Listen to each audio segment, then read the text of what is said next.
Halo semuanya, selamat datang kembali di video analisa harian XAUUSD bersama Mandana. Ini adalah analisa harian XAUUSD pada hari ini tanggal 24 Juni 2024. Seperti biasa, jika kalian semua suka dengan videonya, jangan lupa like dulu videonya, subscribe bagi belum subscribe, hidupkan lonceng, dan di-share ke yang lain. Oke, gimana? Setelah hari Jumat kemarin kita melihat drop daripada XAUUSD yang sangat luar biasa besar ya. Tapi jujur aja ya, kemarin kan jika kalian lihat itu hasil profit yang saya post di sini, di di community ini kan hasilnya sebenarnya hijau semua, tapi sebenarnya ini ada yang merah juga di akun saya lagi satu sebenarnya. Kenapa? Karena kemarin ya pada saat saya buat analisa, setelah saya buat analisa itu saya ada bilang untuk bisa ambil posisi sell di sini di grup. Ya, bahkan saya prediksi itu turunnya sampai 2352. Kenapa kemarin saya bisa bilang itu harga bisa turun sampai 2352 ya? Karena itu bisa dibilang sampai ke supportnya ini kan 2351. Kemungkinan bisa sampai sini. Saya opennya itu kemarin di sini ya. Saya opennya itu kemarin di sini ketika harga naik dan kemudian ada bearish engulfing, di sini saya open sell ya. Makanya kalau kalian lihat jamnya ini kan jam setengah 10 WITA atau enggak jam setengah 9 pagi WIB ya kan, saya open sell di sini. Stop lossnya kecil aja, yaitu di atas 2365, tipis banget ya di atas swing ini, pokoknya kecil banget. Karena saya kira itu harga ketika naik sampai sini dengan adanya bearish engulfing dia akan turun sampai sini saya kiranya ya kan. Tapi ternyata harga itu kena sedikit di sini ya, kena sedikit di sini di 236566, kemudian turun lagi, naik lagi ya sampai 2367 sebelum akhirnya benar-benar ini turun ke bawah, benar-benar meleleh XAUUSD ya kemarin ya. Jadi kemarin benar sebenarnya ambil posisi sell, cuman terlalu cepat ya, risikonya terlalu cepat aja. Inilah makanya saya bilang ya, walaupun kita sudah melihat konfirmasi, ngelihat resisten, ada konfirmasi sell, tidak selamanya itu bisa mulus hasilnya ya. Itu apalagi di sini kan kondisinya masih dalam kondisi counter trend. Kemarin juga sebenarnya ya, kenapa saya juga mau ambil sell, karena kalau kalian lihat secara Fibo H4 ya, kalau kalian lihat di Fibo H4 ini kan, kalau kalian ingat ini kan ada Fibonacci-nya. Nah di sini memang kemarin harga Fibonya itu belum kena 78,6 ya kan. Nih saya ada open sell di sini. Ketika saya open sell di sini di 2360, saya open sell, stop loss saya dikit aja karena saya nggak expect harga itu bakal kena dulu 78,6 kemudian baru turun. Kenapa? Kenapa saya nggak expect harga itu kena di 78,6? Karena itu mepet sekali dengan supply di H4. Makanya kalau saya kemarin kena stop loss di sini, saya akan siap-siap sell lagi di sekitaran 2375 sampai 2380, saya akan sell lagi di sini ya. Tapi ternyata ya kalian bisa lihat sendiri sekarang nih ya. Sebelum news itu bahkan harga itu nggak kena loh ya. Ini kalau kalian nggak percaya, ini saya lebarkan, ini ya besar daripada zona supply-nya sebesar ini. Ya, ini besar dari zona area supply-nya sebesar ini. Nih. Nah, ya nggak kena loh, tipis sekali ya. Nih 2368 harga tertinggi. Kemudian bagian bawah dari zona supply-nya 2369. Wah ini benar-benar tipis sekali ya, tipis sekali. Makanya saya nggak expect harga itu kena 78,6 dulu, kemudian baru muter. Karena kalau nggak salah, kalau nggak kena 78,6 berarti otomatis harga itu bakal kena ininya, supply-nya ya. Kalau kena area supply, baru saya akan sell gitu. Sell lagi maksudnya. Ya, tapi ternyata market tidak memberikan kita, kemarin ya yang di grup itu tidak memberikan kita kesempatan untuk bisa open yang bagus banget, yang perfect banget, itu nggak ada. Yang ada hanyalah ketika pada saat news ya, ketika pada saat news itu pada saat live trade juga di Zoom ya, seperti yang kalian lihat di post community-nya itu, ini kan di Zoom ya, ini lewat Zoom kemarin. Kemudian yang kalian lihat juga di mana, di Instastory-nya Mandana itu banyak yang nge-sell juga ya. Saya pribadi pun ada nge-sell juga ketika news itu keluar. Di jam berapa kemarin newsnya ya? Karena kalau nggak salah news kemarin itu hasilnya positif banget buat dolar. Mana dia? Di hari Jumat. Ya 9.45 kalian bisa lihat di sini. Saya kan sudah expect memang untuk dari segi services PMI itu memang masih bagus, tapi saya nggak expect keluarnya di 55 sih ya. Tapi saya memang pribadi dari segi services PMI itu masih bagus, sedangkan kalau dari segi manufacturing saya pribadi nggak terlalu expect hasilnya bagus. Tapi ternyata keluarnya ini hijau semua, bahkan agak jauh sedikit ya. Ini 51,0, ini 51,7, di sini 53,4, keluarnya 55,1. Itu membuat XAUUSD ya di harga 2145 kalau nggak salah kemarin ya. Oh ya, di sini ketika harga kena di 2349 di sini ya, ketika dia sudah close juga di bawah 2351. Kemarin pada saat live trade itu jujur banyak yang open di M1 ya, karena kalau kalian lihat di M1 ini ketika harga drop di sini ya, ketika news itu keluar harga drop, kemudian ibaratnya volumenya belum masuk ya, harga kemudian retrace sedikit. Saya pribadi pun kalau kalian lihat di screenshotnya itu saya ada open sell di sini ya, harga naik bearish engulfing sekali jebret. Nah di sini saya langsung open di 2345. 2345 saya TP-nya itu nggak jauh-jauh banget ya, TP-nya itu cuma sampai di 2337 dan benar-benar cuma 1 menit ya, open di 2345, TP di 2337, langsung satu candle langsung selesai ya, langsung candle selesai. Habis itu nggak ada open lagi, saya udah selesai ya. Sebenarnya kalau kalian lihat juga jeli ya, kalau kalian lihat juga ini sebenarnya ada market itu membuat liquidity sebenarnya di sini ya.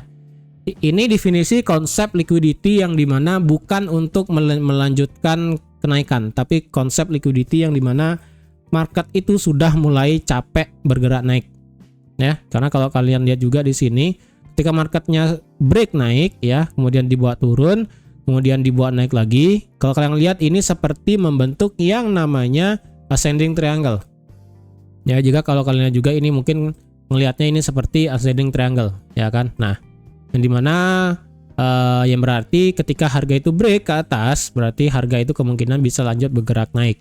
Tapi kalau saya pribadi ngelihatnya ini adalah lebih kepada liquidity yang dimana ini lebih ke market itu sudah capek bergerak naik. Dan kalau kalian lihat patternnya ini sebenarnya adalah bearish channel ya, ini bearish channel sebenarnya. Ini yang namanya bearish channel.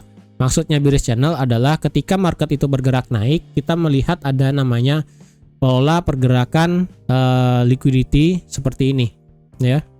Dan ketika dia break di bawah channelnya, ya udah harga langsung benar-benar drop ke bawah secara gila-gilaan. Dan akibat news juga itu melewati semua level resisten dan juga area demand di 2340 ya, benar-benar turun luar biasa kemarin. Oke, jadi itu sekilas sedikit ya. Untuk hari ini bagaimana? Untuk hari ini kita hari Senin santai aja dulu ya, kita seperti biasa hari Senin nggak ada berita apapun, santai aja, market libur pun nggak ada. Hari ini marketnya normal, tidak ada libur.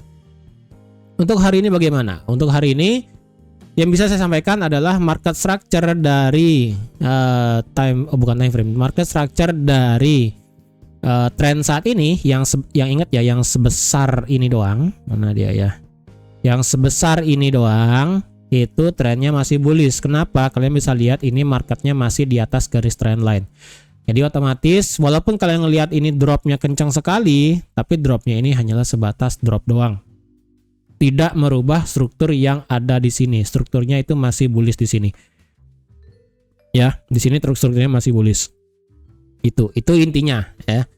Oke, sekarang saya akan bawa kalian ke time frame weekly seperti biasa ya. Jika kalian ingat apa yang sudah saya katakan hari Jumat kemarin, dan kalau kalian flashback lagi di hari Senin kemarin di tanggal 17 Juni ya, saya menginginkan harga itu di 2358. Kalau bisa harga itu flip bearish, ya sudah sih, itu berarti luar biasa sekali ya. Kemarin market, kalau kalian nggak percaya, kalian lihat market itu bergerak turun dulu ke 2306, kemudian harga bergerak naik sampai 2367, kemudian ditutup bearish di 2321. Jadi secara tidak langsung kita ini punya satu area resisten yang secara tidak kasat mata yaitu ada di sini.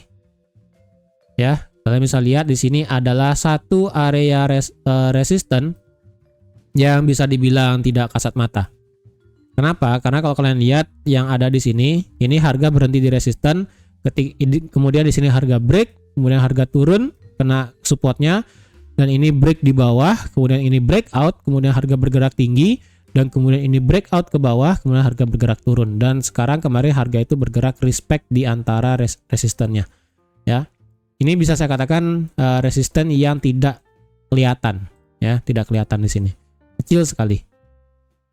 Ya, kecil sekali memang. Tapi setidaknya level ini di respect oleh market, ya.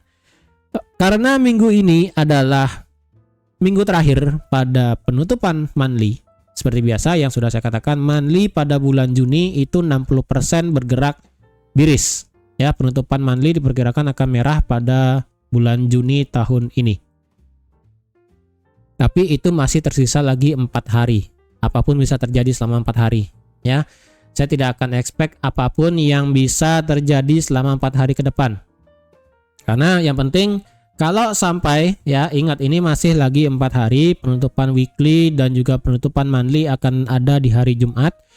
Kalau sampai nanti pada akhirnya pada bulan ini, pada minggu ini, ya, minggu terakhir dan juga pada bulan Juni 2024 sekarang, kalau sampai kita ditutup dengan candle doji, ya, minimal deh ya, minimal doji merah, itu kemungkinan di bulan depan kita akan bisa melihat penurunan. Kenapa? Karena dengan demikian selama beberapa bulan terakhir, ya, dari, kalau boleh saya bilang, dari Februari 2024 sampai sekarang, ya, sampai sekarang bulan Juni itu belum ada candle merah satupun, ya.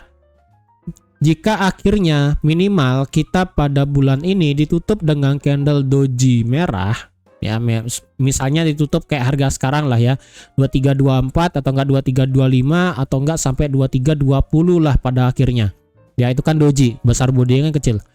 Jika sampai pada akhirnya minimal ditutup doji pada bulan ini, maka kemungkinan di bulan depan, bulan Juli, itu kita akan melihat penurunan sekali lagi, dan kemungkinannya penurunannya adalah bisa nge-swipe low yang ada di bulan Mei, ya, yang ada di tanggal 2277. Kemungkinan harga bisa nge-sweep low yang ada di 2277, dan itu tergantung nanti, ya, karena bulan depan itu kan seperti biasa kita ada CPI, ada NFP, itu belum saya kasih tahu kemana arahnya. Yang penting intinya minimal itu harga ditutup bearish, entah itu doji, atau paling bagusnya adalah kalau sampai pada bulan ini ditutup dengan yang namanya bearish engulfing, ya. Kalau sampai ditutup bearish engulfing, walaupun cuma engulfing body, ya, walaupun cuma engulfing body dalam artian pada bulan ini, pada minggu ini, pada hari Jumat ditutup di bawah 2290 atau ditutup lebih tepatnya di harga 2282, atau lebih bagusnya tutup di bawah swing di 2277, maka kemungkinan besar di bulan Juli kita akan bisa melihat drop lebih jauh ke bawah sampai ke 2240 atau bahkan sampai ke 2200, ya, itu secara monthly.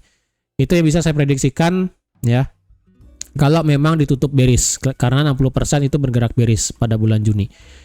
Tapi kalau misalnya ini ditutup dengan doji hijau atau ini candle bergerak naik, ya, ditutup dengan candle body hijau misalnya, ya, berarti kemungkinan bulan depan kita akan masih melihat pergerakan yang belum tentu naik, ya, karena sekali lagi high-nya itu terakhir tertinggi adalah tetap di 2450, kecuali harga itu membuat high yang lebih tinggi sekali, ya, dia ngebreak 2387 pada bulan ini, ya, sampai akhirnya di hari Jumat harga itu naik sampai 2387 2388. Nah, itu beda cerita. Tapi kalau misalnya bulan ini ditutup di 2350 2360 atau enggak di 2345 40 gitu kan, candlenya hijau emang, tapi yang bisa saya sampaikan adalah di bulan depan tidak menutup kemungkinan market itu tidak akan bergerak drastis terlalu besar, karena berarti market itu akan bergerak ranging antara dari 2390 sampai 2300, karena candle di bulan Juni itu tidak memberikan kita kepastian apakah bakal naik atau bakal turun, seperti itu, ya. Untuk dari segi weekly ya, untuk saya pribadi ya, untuk weekly pada minggu ini saya sih lebih prefer harga itu bergerak turun. Kenapa? Ya karena harga itu sekali lagi sudah merespek yang namanya resisten yang nggak kelihatan tadi ya di sini. Resisten yang nggak kelihatan di sini. Jadi otomatis ketika dia nge-sweep high di 10 Juni dan ditutup dengan candle bearish dan merespek resisten, maka saya pribadi berekspektasi bahwa untuk di minggu ini ditutup bearish paling tidak di 2300 dengan kondisi market itu naik dulu at least sampai 2330 atau menyentuh resisten yang nggak kelihatan di 2335 lah ya, 2335, ataupun naik sedikit seperti di tanggal 10 Juni sampai 2341, kemudian berubah jadi bearish, flip bearish dan kemudian turun terus melewati harga 2306 ya, nge-sweep low pada minggu lalu di 2306 dan kemudian turun terus, ya udah. Itu kemungkinan minggu ini kita akan bisa melihat penurunan sampai ke 2300. Jadi kalau kalian lihat ini harga bergerak naik sekarang, ya sudah, nggak masalah, karena sekali lagi untuk bisa membuat penurunan harga itu harus naik dulu. Makanya saya ekspektasikan harga itu naik dulu sampai 2335 atau sampai di 2340 atau max lah ya sampai 2345. Angka bagus ya 2345 atau sampai 2350, angka cantik gitu kan. Kemudian drop turun, ya sudah. Itu ya. Saya prediksikan itu naik dulu sebelum turun, bahkan turunnya bisa nge-sweep low di 2306. Secara daily kita ditutup dengan bearish engulfing ya. Walaupun dengan bearish engulfingnya ini hanyalah untuk menutupi candle nggak punya ekor di tanggal 20 Juni kemarin ya. Sekali lagi saya ingatkan, makanya ini di tanggal 20 Juni hari Kamis kemarin saya sudah bilang ini candle nggak punya ekor pembukaannya, hati-hati ya, karena sekalipun dia turun kemungkinan dia akan bisa mengisi ekornya doang. Dan benar aja di sini memang ada bearish engulfing, tapi saya pribadi kalau memang harga ini merespek bearish engulfing, ya sudah, paling tidak market ini harus bisa memfill setengah dari bearish candlenya, yang dimana sesuai yang saya inginkan tadi di candle weekly ya.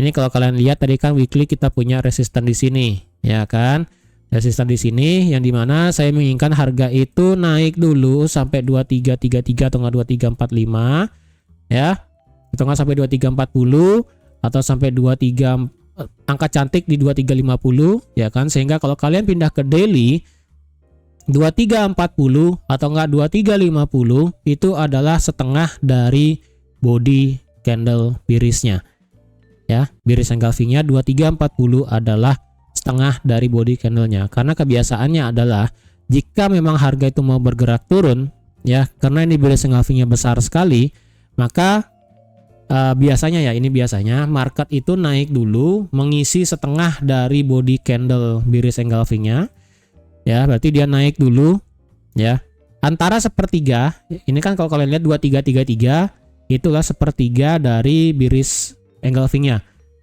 antara minimal ya, minimal sepertiga, maksimal 50%, 70%, karena kalau kalian tarik Fibo-nya itu bisa sih kalian pakai ya. Nih ya, ini Fibo hanya untuk mengukur besar bodinya doang ya. Jadi kalau kalian lihat ini besar dari bukan bodinya, besar dari candle engulfing bearishnya. Jadi kalau dilihat 30%-nya itu kan ada di 2333. Jadi minimal kalau harga itu memang mau drop turun parah pada minggu ini, berarti sesuai dengan weekly tadi ya, perlu itu harga naik dulu 30% minimal sampai 2334, kemudian drop turun, itu bagus. Atau enggak dia naik sampai 50%, yang dimana itu adalah di harga 2340 atau 2341 ya kan, itu 50% dari besar body candlenya dan kemudian turun, atau sekitaran 70% dari body candlenya, dan itu adalah maksimal ya, maksimal 70% yang ada di 2350 sebelum drop itu ya, maksimal adalah 70%. Kalau ngelewatin 70%, 80-90% ya itu kemungkinan ini bearish engulfingnya sudah tidak ada power lagi. Makanya bearish power di sini itu masih kuat terjadi beberapa hari ke depan selama tidak melewati 70% dari besar body candle-nya. Oh sorry, bukan besar body candle, besar dari bearish engulfingnya. Ya berarti terhitung dari ekor dan juga ekor atas dan juga ekor bawahnya. Ya kalau kalian tarik Fibo ini bisa dipakai untuk menghitung besaran dari candle bearish engulfingnya. Jadi gitu ya.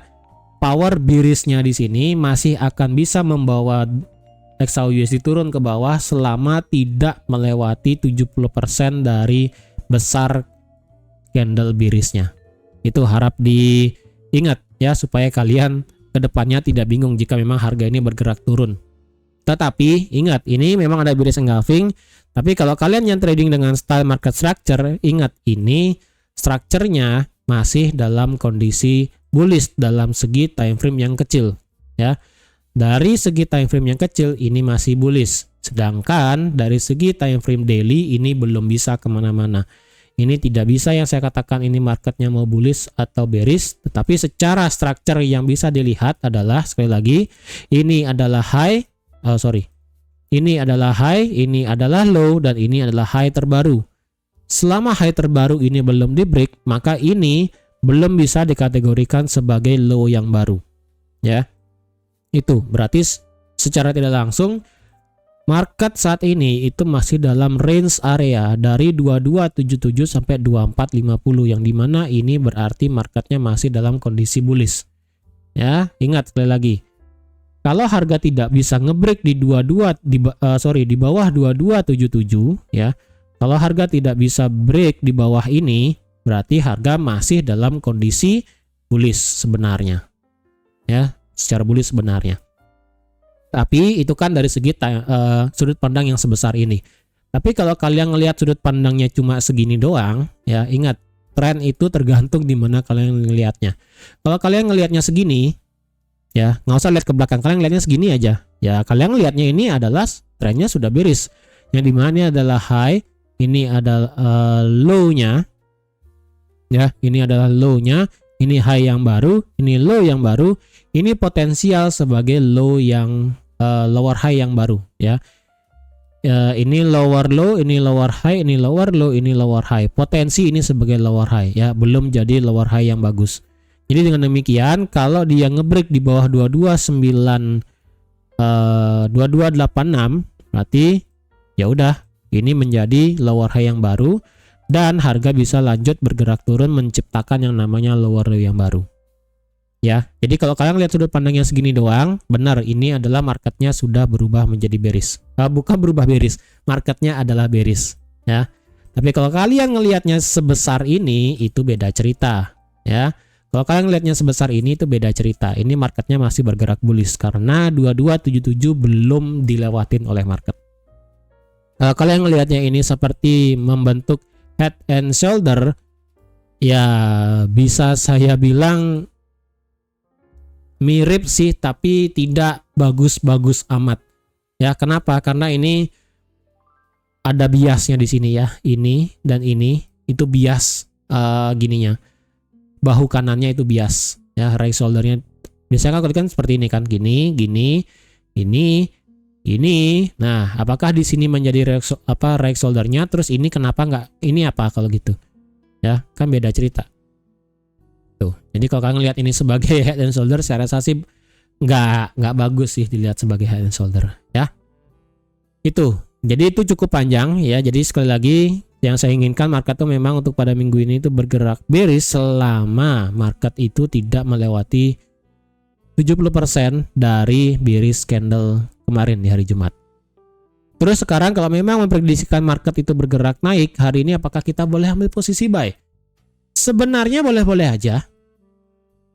Tapi problemnya adalah kalau kalian nge-buy di sini itu nanggung. Jujur.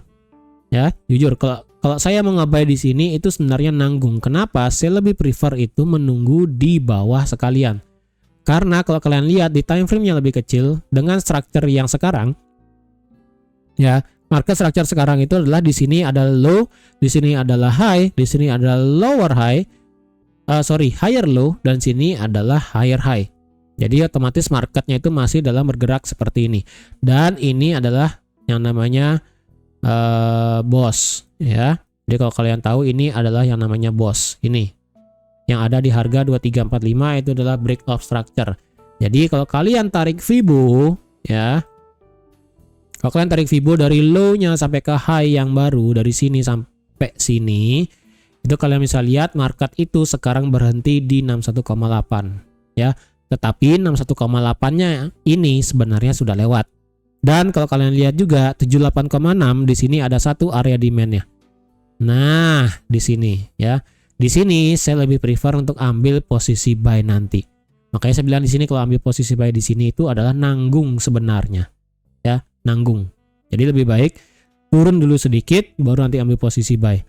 Walaupun kelihatannya ini harga berhenti ya, sudah berhenti dan sekarang itu kalau dilihat secara time frame kecil ya, time frame M5 atau nggak di M15, kalian bisa ngelihat ini marketnya sudah ngebreak resisten minornya ya, yang ada di harga 2323 ya kan, dia kan memang ngebreak.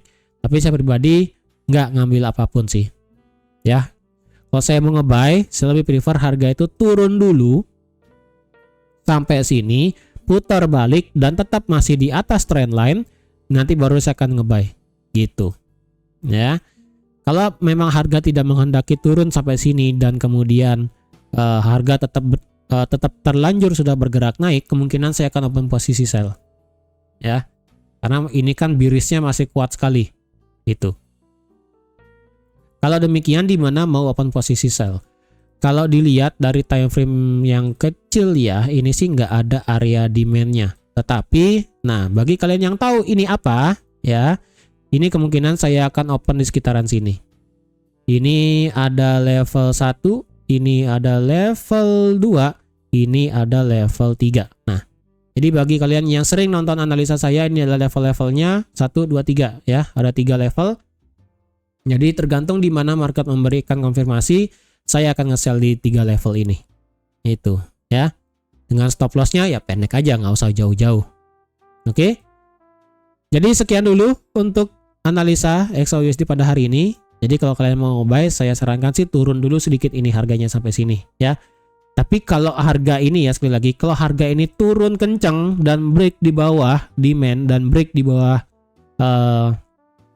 trend line juga ya, sebaiknya jangan ngebuy di sini, karena yang saya worry adalah harga nanti bisa lanjut bergerak turun mengejar low yang ada di sini. Kalau dia sampai ngebreak ini, otomatis berubah menjadi yang namanya change of character ya. Ingat, low terakhir adalah ada di 2295. Kalau dia ngelewatin 2295 itu akan menjadi change of character. Makanya hati-hati kalau mau nge-buy di 2310 ya, jangan paksa buy di sini jika memang tidak ada tidak ada konfirmasinya. Ya, hati-hati. Oke.